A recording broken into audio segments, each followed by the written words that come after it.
Mangiapane drops that back to Cousins.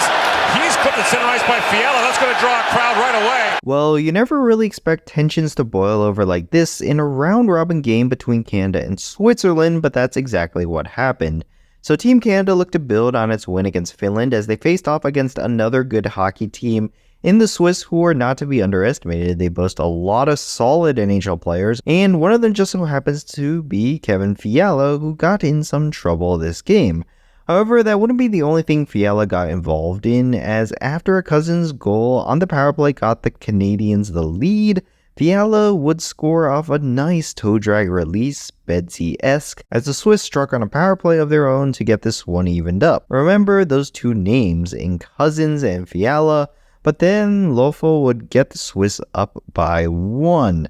Now, a pivotal moment in this game happened when Fiala comes across the ice and gets a piece of Cousins in what was a pretty dangerous play. It was one of those leg-on-leg types of collisions clipping that is extremely dangerous and definitely reckless by Fiala that got him a few cross-checks from the Canadian players in retribution. This really got the two teams acquainted with each other after as a scrum ensued, and while unfortunately the IIHF bans dropping the gloves, there were some melees going on. Fiala would get 5 in a game for this one, and Guhle got a couple for the retribution cross-check, in an incident that was similar in terms of penalty math to the Bone Byram incident last game, but this time it would be Canada to the power play after, and they take advantage of a great shot from, you guessed it, Dylan Cousins. Nothing better than making a team pay on a penalty you drew to even the game up. Canada would survive a bit of a scare as Bedard, who's been pretty cold after a ridiculously hot start to his tournament, lost the puck here on the power play that somehow led to a penalty shot for the Swiss.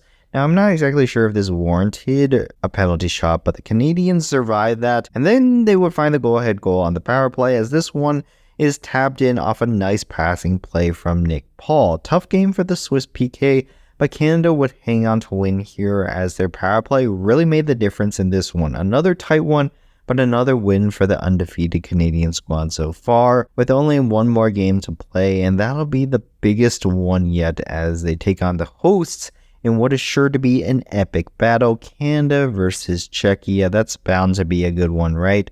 Over and out.